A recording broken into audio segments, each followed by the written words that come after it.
Um novo ciclo de rupturas, transgressões, mudanças e imprevisibilidades entre Urano e Vênus se inicia no dia 30 de março. E agora, o que será que vai acontecer com os relacionamentos e finanças? Eu sou Cláudio Costa, astrólogo, vamos entender mais esse novo movimento hoje. Lembrando que na descrição tem os minutos de cada capítulo facilitando a navegação. Compartilhe esse vídeo com pessoas que possam se interessar. O canal é independente, quanto mais pessoas tiverem acesso, melhor. Para a gente se situar, é preciso lembrar que o Urano está passando desde 2019 no signo de Touro, mexendo com o senso de realidade, de valores, de bens pessoais, questão do trabalho, questão de finanças. Tudo isso está sendo transgredido, ele está causando uma ruptura, porque é isso que ele faz por onde passa. Tem um potencial de libertação, mas isso acontece de uma forma um tanto quanto abrupta,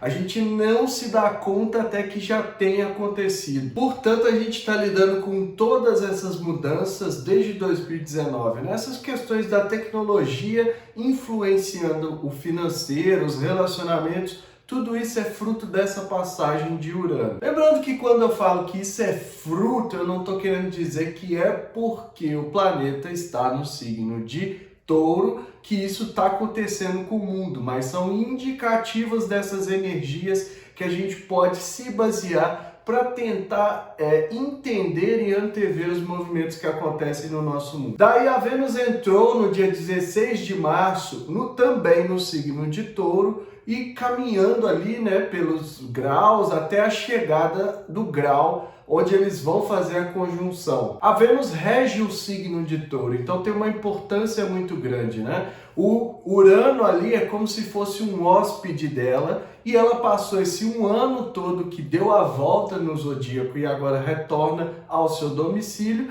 e vai ver o que esse hóspede ali está fazendo, Então a gente teve lá no dia 14 de janeiro a quadratura minguante, onde iniciou a finalização, a fase final do ciclo anterior de 2022, e agora esse ciclo vai ser finalizado. Então os assuntos que vinham aí pendentes, principalmente nos relacionamentos em geral, finanças, parcerias, acordos, agora vão ter o término, e para iniciar o novo ciclo, abrindo aí o 2023. Então a gente tem que ver aquilo que ficou aí pendente, ou aquilo que a gente percebeu desde o dia 14 de janeiro para cá que precisava ser, de certa forma, eliminado, jogado fora, porque o ciclo minguante, não importa em qual, referente a quais planetas, ele sempre pede que a gente faça essa preparação de finalização, de reflexão, de jogar fora aquilo que não prestou do ciclo para a gente abrir caminho para o novo, e é isso que vai começar a acontecer a partir de agora. Relembrando que a Vênus tem ali a regência dos relacionamentos, parcerias, finanças, acordos, senso de beleza, senso de estética, tudo aquilo que tem a ver com moda.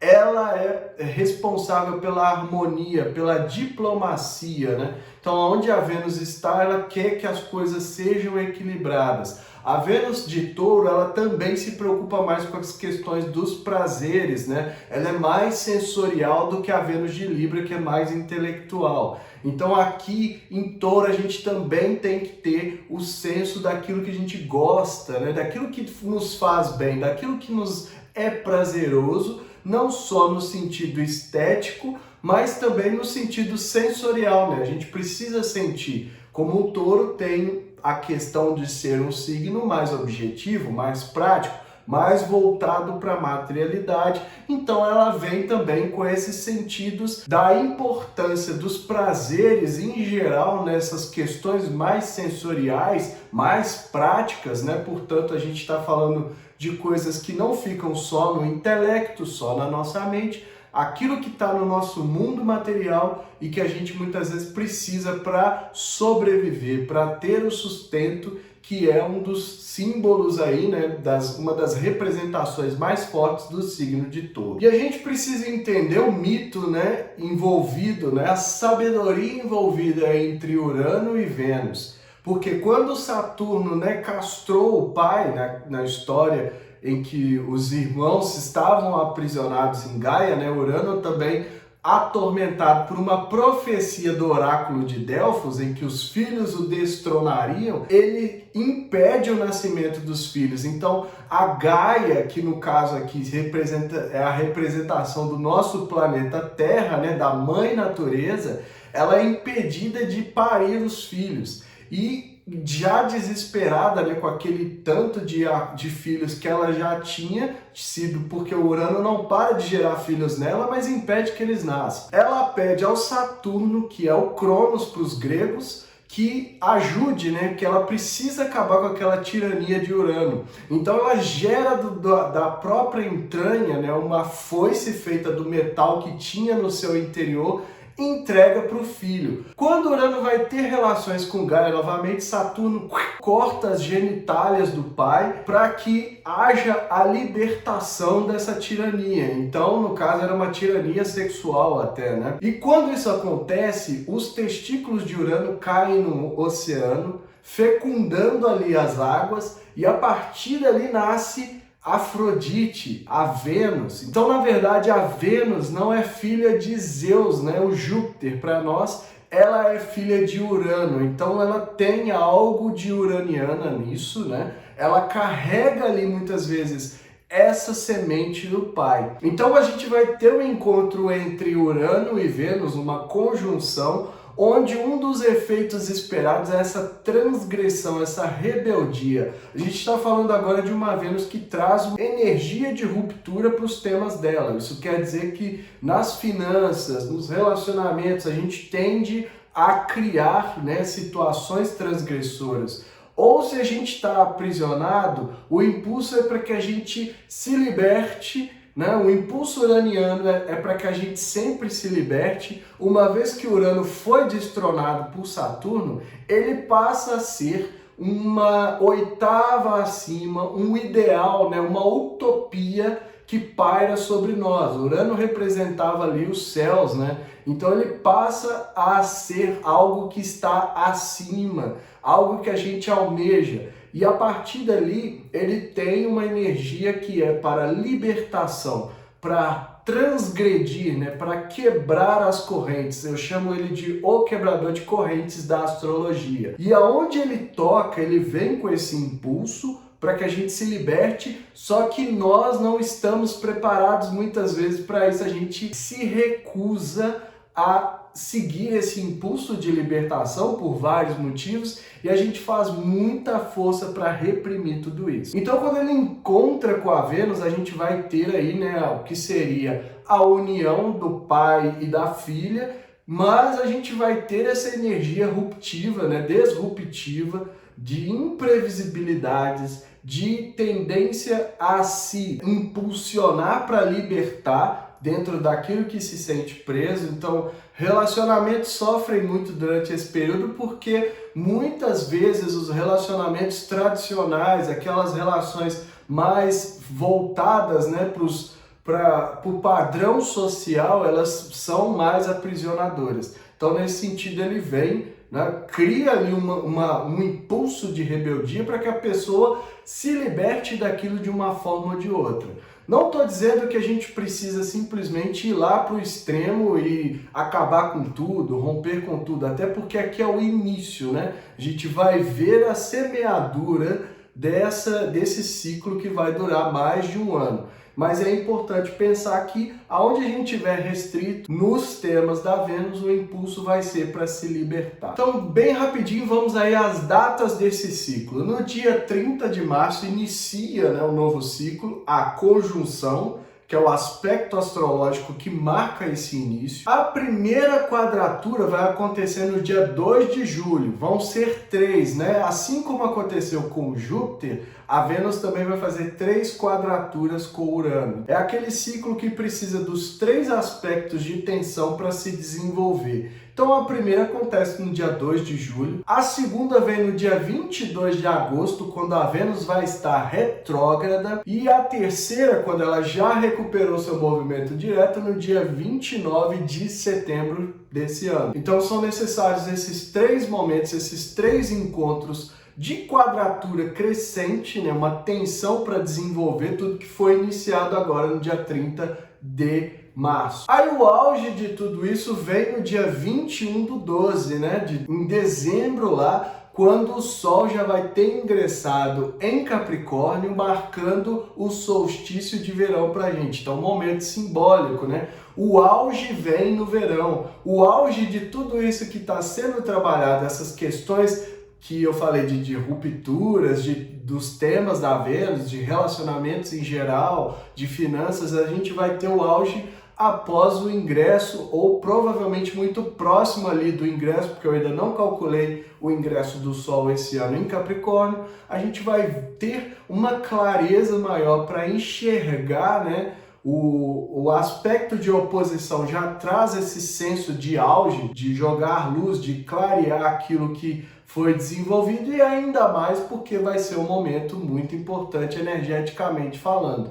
O momento em que o Sol muda de signo e o momento que o eixo da Terra também dá uma variada para marcar o solstício de verão. Então tem um significado especial.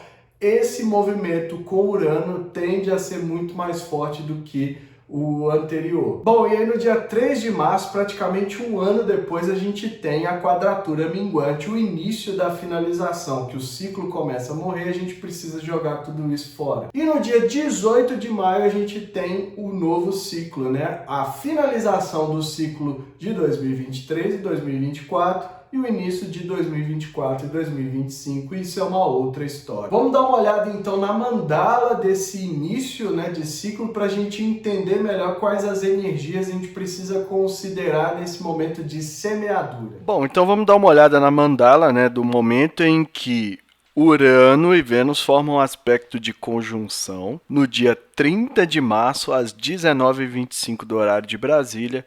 Tá aqui os dois a 16 graus do signo de Touro, né? E a gente vê que não há outras energias, outros aspectos a princípio que formariam com essa conjunção, o que deixa a gente com uma certa liberdade para focar nessa energia de Urano e Vênus, conforme eu falei lá no início. Aí a gente precisa pensar que Vênus rege Touro, né? Então ela está aqui no seu domicílio, então portanto ela se sente muito à vontade com essa energia. Ela está concluindo, né, o retorno dela aí para encontrar com Urano após um ano, então fechamento de ciclo.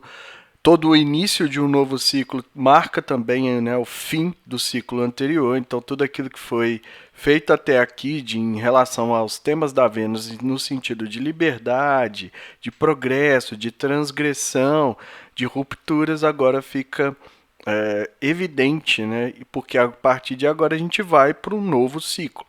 Ela vai dar toda a volta na roda zodiacal novamente, passando por cada um dos signos, até que retorne em maio do ano que vem em Touro, onde encontra mais uma vez Urano.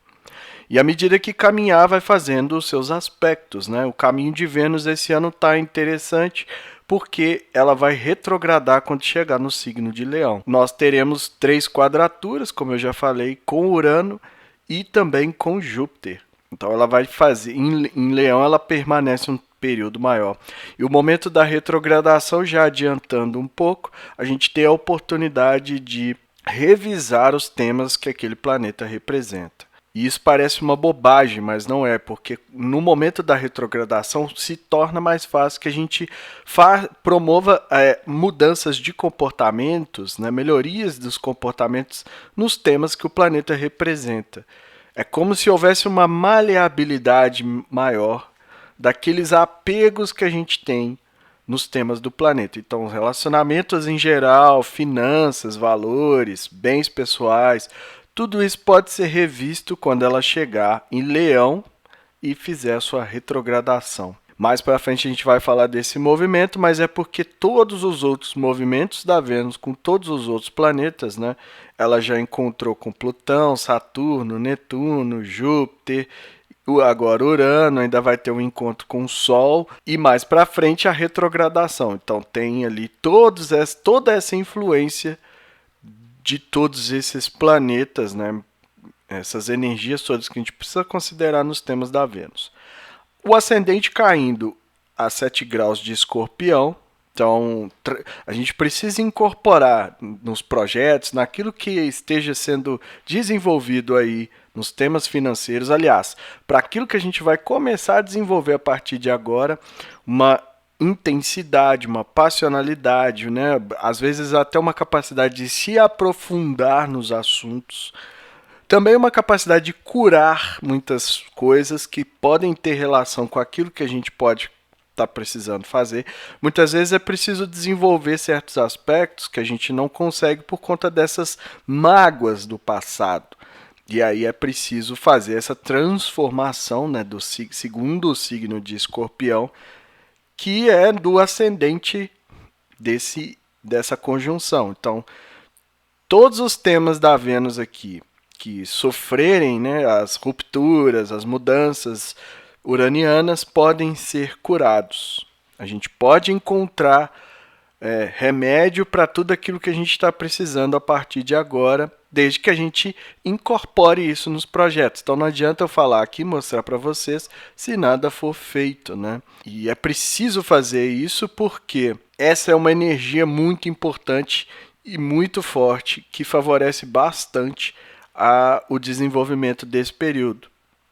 Então, revoltas podem ser muitas vezes, né, transgredidas para a gente ir para um outro nível, porque ficar revoltado demais também não adianta, né? Às vezes a gente se complica mais do que ajuda, apesar de que uma certa revolta também é necessária, porque não podemos ficar acomodado, passivo demais. E aí essa intensidade, essa eletricidade pode ajudar a fazer as transformações necessárias. E lá no meio do céu, né, a bússola aí dessa conjunção, né, para onde essas energias apontam, o signo de Câncer no finalzinho a 28 graus, com a Lua conjunta, né, ao meio do céu.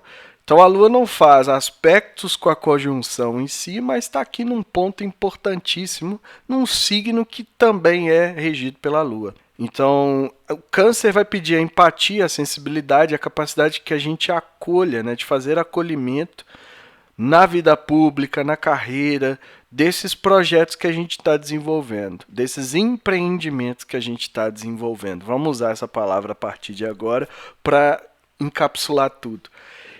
E essa Lua no meio do céu traz um potencial sensível, né? Traz uma sensibilidade, traz uma empatia, até uma intuição daquilo que pode ser fertilizado muitas vezes nessas áreas. O risco que eu sempre alerto em relação ao signo de Câncer é que é um signo muito fechado dentro daquele grupo ali que ele escolhe como familiar, né? E não necessariamente estou falando de famílias, parentes, mas aqueles quem a gente traz para dentro do nosso abraço, né, do caranguejo, que é o símbolo, um dos símbolos de Câncer, né, o caranguejo. Então ele protege com essa carapaça tudo aquilo que ele chama de família. Mas, de uma contrapartida, ele precisa que essa família aceite, né, as necessidades, as demandas, acolha também. Ele acolhe esperando ser acolhido. Então, quando isso não acontece, gera uma insegurança que pode balançar todos os pontos dessa conjunção, principalmente porque a Vênus representa os relacionamentos em geral. Então, precisa ficar de olho aí, porque nem sempre a gente pode contar com a compreensão, com o apoio das pessoas, e muitas vezes é preciso fazer por nós mesmos, porque o Sol ainda está em Áries, e eu sempre vou levantar essa bola enquanto o Sol estiver passando pelo signo de Áries, que fala sobre o eu. E é tudo isso que eu vejo nessa mandala. Espero que seja útil aí para vocês pelos próximos um ano, né? Mais de um ano, na verdade, até quando a Vênus voltar em maio. Vamos abrir a mente para a mudança e desapegar do velho de vez. Como a mandala mostrou, a gente vai ter praticamente o encontro, né, de Urano e Vênus acontecendo no signo de Touro, no grau 16 do signo de Touro, né? E aí não tem outros aspectos a princípio, né? A gente precisa considerar a energia que apareceu no ascendente, no meio do céu, mas a princípio é como se houvesse um foco somente nessas questões de transgressão, de mudança, principalmente de mudança em relação ao signo de Touro. E aí a gente precisa relembrar que a gente, quando eu falo aqui dos ciclos, né, principalmente com um planeta como a Vênus, que tem uma importância muito grande dos temas que representa, a gente não está falando só de Urano e Vênus. A gente está falando que o primeiro encontro dela foi com Plutão no dia 1º de janeiro desse ano, tem um vídeo aqui no canal também, e foi um momento de limpezas, né, de purgas, de transformações dos temas da Vênus. Logo em seguida veio Saturno com as restrições, a limitação, a importância de se estruturar melhor. Então a gente percebe que limpeza e estruturação. Em seguida veio com Netuno, né? A Vênus encontrou Netuno em seguida. Então aquilo que foi limpado, aquilo que foi estruturado agora pode ser idealizado, pode ser imaginado, né? Desde que a gente considere, sempre vou lembrar, as ilusões, as miragens, a névoa, mas nesse sentido a gente vê que a Vênus veio passando por etapas, aí encontrou com Júpiter em seguida. Então veio a crença, né, a fé, a possibilidade de expansão, de crescimento. E agora com Urano, a transgressão, né? É como se ela estivesse sendo preparada para chegar nesse momento e a partir daqui desenvolver algo totalmente novo. Porque Urano é isso, né? É o progresso, é a inovação, é a transgressão dos limites. Então a gente percebe que primeiro foi limpado, depois estruturado, depois imaginado. A partir dali a gente acredita, né? Tem uma expansão e agora pode ser disruptado, criado algo novo em cima dos temas da Vênus. Então a gente percebe que há um ciclo, né, vários ciclos. Isso ainda não é o todo da Vênus esse ano, porque ainda precisa incluir a retrogradação, mas que há uma sequência energética em cima desses temas que vai impactar, já está impactando todo o nosso lado de relacionamentos e finanças. Então, com Urano, o que a gente vai ter? A gente vai ter a força para mudança, para progresso, para inovação, que precisa ser considerada a partir de agora. E eu gosto sempre de lembrar, né, quão resistente a gente é a mudanças. O quanto a gente está, desde 2019, lutando contra esses progressos de Urano, essas mudanças, essas transgressões. A gente está tentando limitar, reprimir, né, conter esses avanços, quando deveríamos estar aprendendo a mudar com mais rapidez, com mais facilidade, porque isso vai ser pedido de nós daqui em diante. Lembrar que o Urano é o regente de Aquário, né? O regente é o principal regente de Aquário, e ali ele vem trazendo tudo o que for necessário para uma nova era. Então, nesse sentido, eu vejo que a gente precisa ter uma maior agilidade nas mudanças. Não ficar tão apegado àquilo que a gente tinha como realidade, como o senso, né, ali do touro de realidade, de praticidade, daquilo que era muito arraigado e agora está sendo, né, quebrado por esse Urano, e a gente ainda está quebrado no sentido de levar a gente para o progresso, mas a gente ainda está resistindo. Então é nesse sentido que a gente precisa pensar nas reflexões aí, onde a gente está sentindo esse impulso para libertar, pode estar com essa restrição, com essa tentativa de segurar a mudança, porque a gente ainda está se apegando aos escombros daquilo que a gente acreditava que era o mundo lá atrás. Aí a gente precisa pegar o mapa natal e ver onde está o signo de Touro, né? Qual casa tem ali? Planetas pessoais, Sol, Lua, Mercúrio, Vênus e Marte,